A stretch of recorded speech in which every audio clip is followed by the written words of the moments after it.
Alright, gang, let's jump into Chapter 6. Chapter 6 is just about security. We're going to deal with all the Windows 10 security features. And the objectives, we're going to use local security policy to secure Windows 10, enable auditing to record security events, describe and configure user account control, describe the malware security features in Windows 10, going to use the data security features in Windows 10 and secure Windows 10 by using Windows Update. Let's start out with the security policies. Windows 10 includes a local security policy. It can be used to control many facets of Windows. It can be used to, it can be accessed in the local security policy and administrative tools. Local security policy categories are account policies, local policies, Windows Firewall with advanced security, network list manager policies, public key policies. Now, we've got local security policy categories are software restriction policies, application control policies, IP security policies on the local computer, and the last one we've got is advanced audit policy configuration. Now, the local security policy is part of a larger Windows management system called group policy. It can be implemented on a local computer, but it's typically part of a domain-based network. So here's our interface on the local security policy. And we can go into account policies and see what the password policy is. And these are the different password policies that we've implemented. You could enforce policy or enforce password history. You can't use certain ones. You have to do it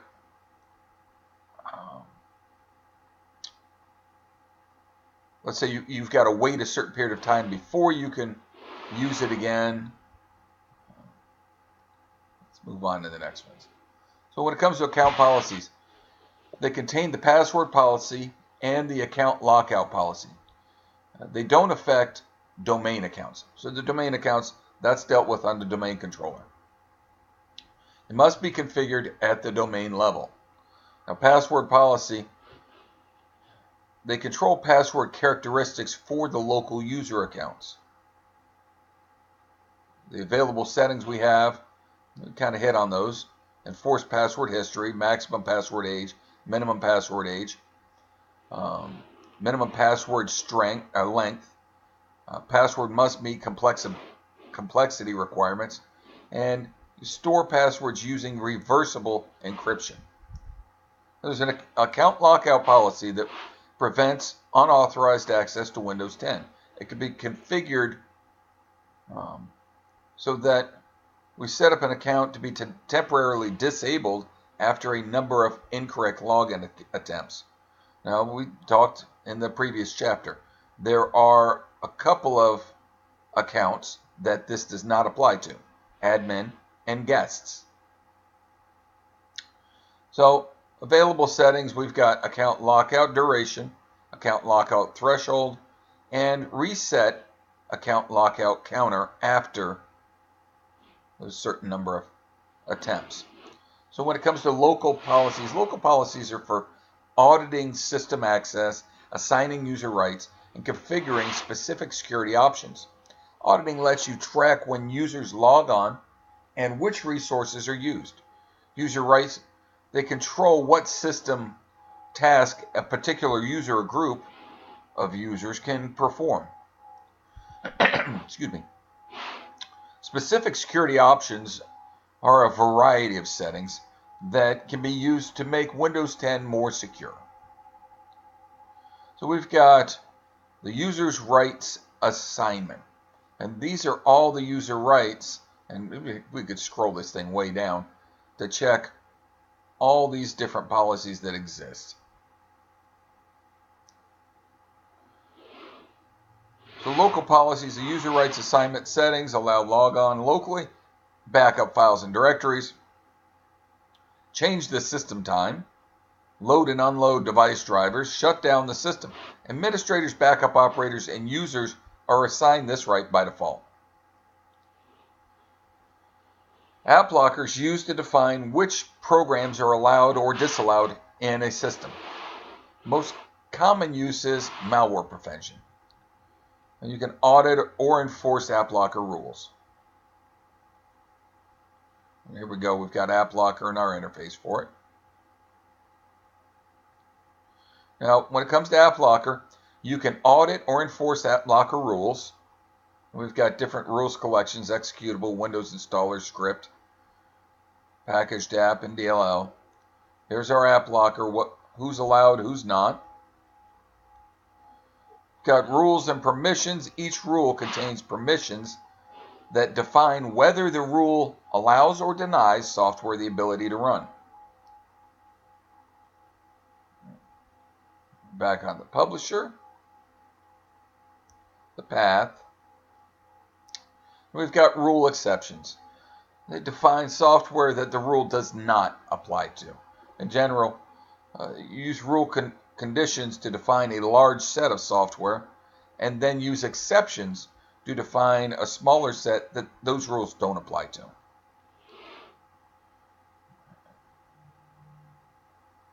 So we've got security policies, Windows Firewall, and Advanced Security. That's used to configure new firewall in Win 10. We've got network list manager policies, public key policies, IP security policies on the local computer. We've got them listed all in here. Now, there's tasks that you can perform with the Security Configuration Analysis tool. You can analyze, configure, and export security policies.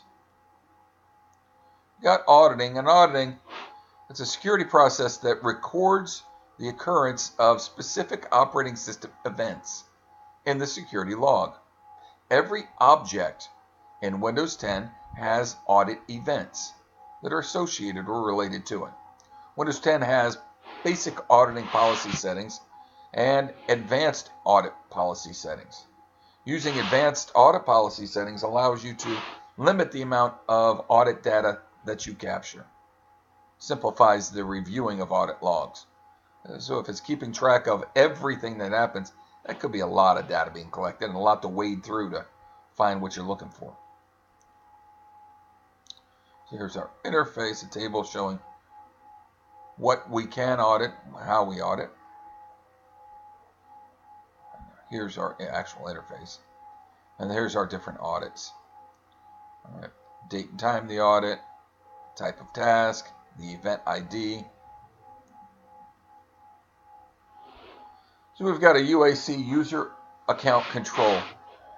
It's a feature that makes running applications more secure. It reduces the need to sign in and run applications using administrative privileges.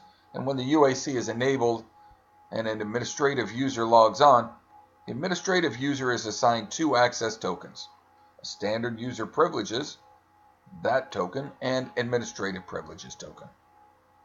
A standard user token that's used to launch Win 7 interface. Admin approval mode, and ensures that the access token with administrative privileges is only used when it's required. So we've got an application manifest. It describes the structure of an application and includes required DLL or dynamic link library files and whether they are shared or not. So we've got the UAC configuration. Windows 10 reduces the number of UAC prompts with the default configuration that does not prompt if the user initiated the action.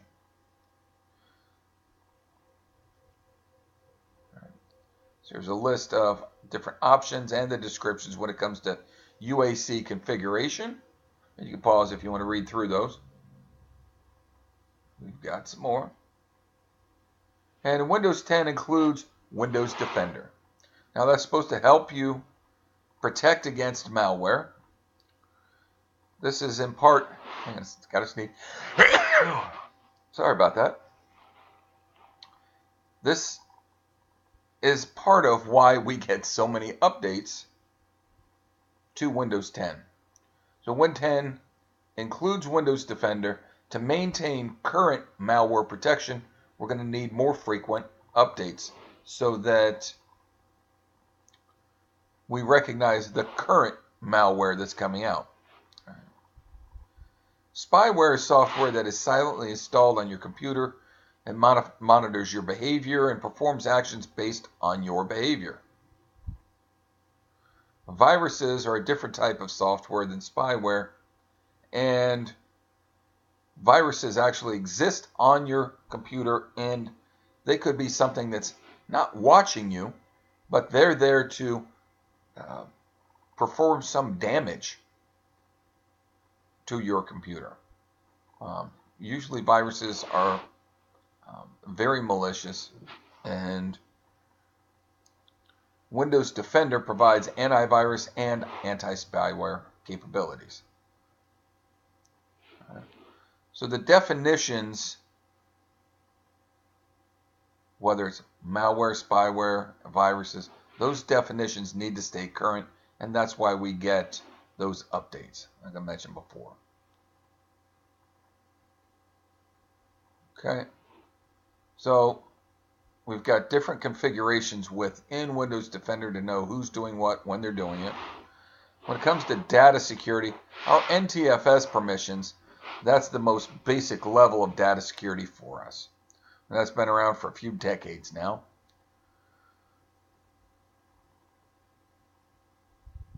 We've got encryption algorithms, and that's the process of taking data and making it unreadable. It's usually a two-way process. You encrypt the data to make it unreadable, and you decrypt it to make it readable again.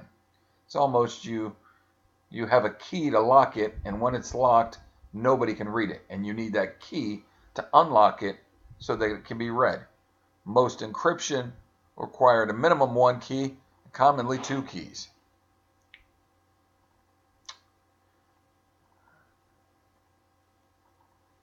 We've got encryption algorithms, symmetric key, so it's encrypted, and then it comes back out. So asymmetric encryption uses two keys to encrypt the data and decrypt the data. So symmetric, same key. Asymmetric, two different keys. So hashing is it's a one-way encryption. It encrypts data, but the data cannot be decrypted. It's used uniquely used to uniquely identify data rather than prevent access to the data. Sometimes hash values for data are called fingerprints. Here's an example of hashing. When you type in a password, that password is converted to a hash, and the hash is sent down for the access. They store the hash value, not the password itself. Let's pop on through it. We've got encrypting file system. It came about in Windows 2000 Pro. It was founded upon or built upon the NT system, and NT is where we first saw the NTFS format. So EFS is, I would say, a child of the NTFS file system that we've started. To use EFS, users must have a digital certificate with a public and a private key. Windows 10 can generate one for you. We've got encrypting file system, and this breaks it on down. We've got our symmetric key and the user's public key, and that'll encrypt and decrypt what it is we're dealing with. So EFS, we've got lost encryption keys. If a user loses the EFS key, then an encrypted file is not recoverable with the default configuration.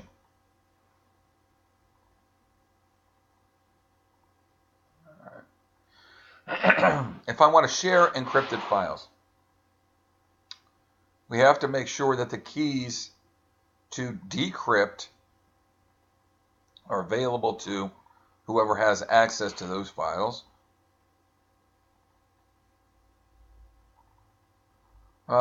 Moving and copying encrypted files. Now, this can be an issue when it depending on which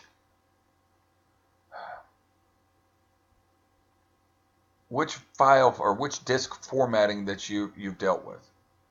All right, if you attempt to copy or move a file to a FAT partition, FAT32 partition, or a floppy disk,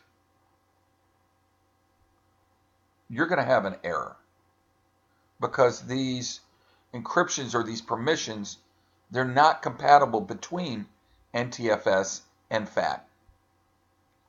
Now, floppy disks cannot be formatted in NTFS. So floppy disks, we can't even get a floppy disk drive anymore, and I don't know why anybody want to use a floppy disk given the small storage capacity, but floppy disks were pre-NTFS, and we could only use a FAT or FAT32 partition on a floppy disk. All right. We've got BitLocker drive encryption available now. Now, I want to ask that if we decide to do any BitLocking on our devices, just do it on the virtual drives. Don't set up BitLocker on the host machine that we're dealing with. All too often, we'll have these shared drives that we're currently using in the labs, and if somebody goes and sets BitLocker on it, and I've got to go use that same drive the next term for another class, yeah, I've got to totally wipe that entire drive clean and reformat everything, reinstall everything. And the infrastructure is not suited for having to deal with this. So if we're going to set up BitLocker, test it, play with it, let's do it on a virtual machine only.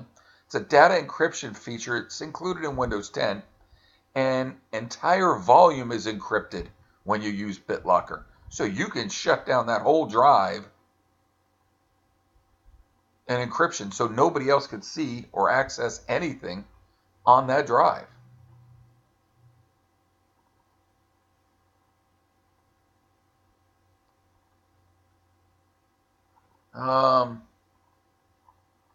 Okay, here's our BitLocker, our interface to go in and play with it. Currently it's turned off. We can turn it on. Now, remember what that little shield is. Little shield means you can only do this with administrative rights. And rightfully so. You don't want a guest going in and turning on BitLocker and then nobody else can access this drive or the volume, not even admin. Okay. We'll talk about, we've got other videos, we'll talk more about BitLocker.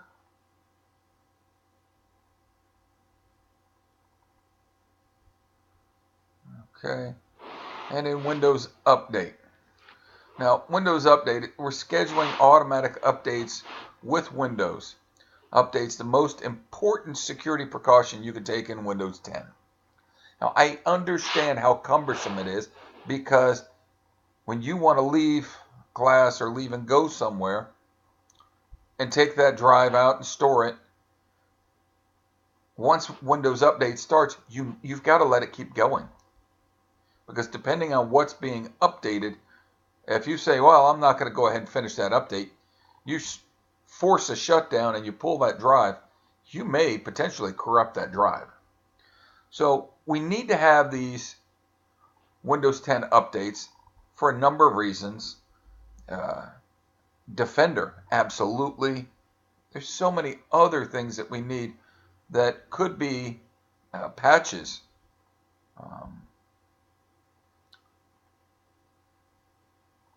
If a security flaw is found, they will come up with the patches and send them. All right. So we've got Windows 10 has changed the update process. Now it releases updates for specific builds of Windows 10. just for a certain period of time.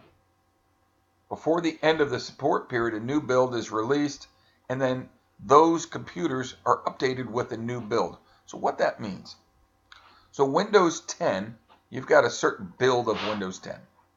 When you get the update, it converts that build or rebuilds Windows 10 for you, modifies it to make it the current build. So you may have installed a certain build. The updates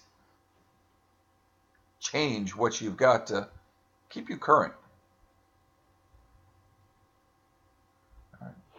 There's 4 distinct servicing branches: Windows Insider Preview branch, current branch for business, and long-term servicing branch. The default configuration of Windows 10 uses the current branch and installs updates automatically. Advanced options for Windows Update: you can choose how the updates are installed. You can give me updates for other Microsoft products when I update Windows. You could defer upgrades, view your update history, and choose how updates are delivered. So here's our interface where we go in and configure how we want the system to update. Now this could be important. We prefer to have updates done when we're not using the system. So let's go set the updates for happen at night, happen this frequent, and then you control it rather than it trying to force it on you.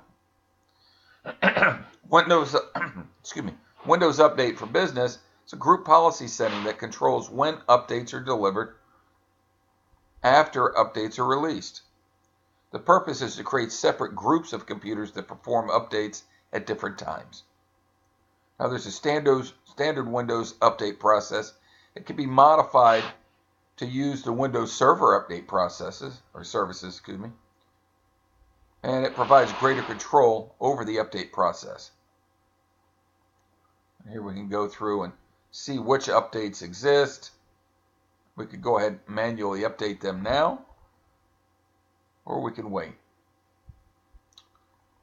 We can update store apps. So the local security policy in Windows 10 is used to configure a wide variety of security settings. Security templates can be used to configure or analyze Win 10 security options. Analyzing and applying security templates is done with SecEdit or the Security Configuration and Analysis MMC snap-in. Auditing is used to record specific operating system events to the security log. So as events are associated with objects occur, we can audit those events. UAC increases security by allowing users to log on and perform their jobs with standard user accounts. Windows Defender is anti-malware software. EFS protects individual files by encrypting them. BitLocker drive encryption encrypts an entire partition or volume. Windows Update ensures that patches are applied to Windows 10 as they're made available. Windows Store apps are updated by the Windows Store instead of Windows Update. I'll see you in the next chapter.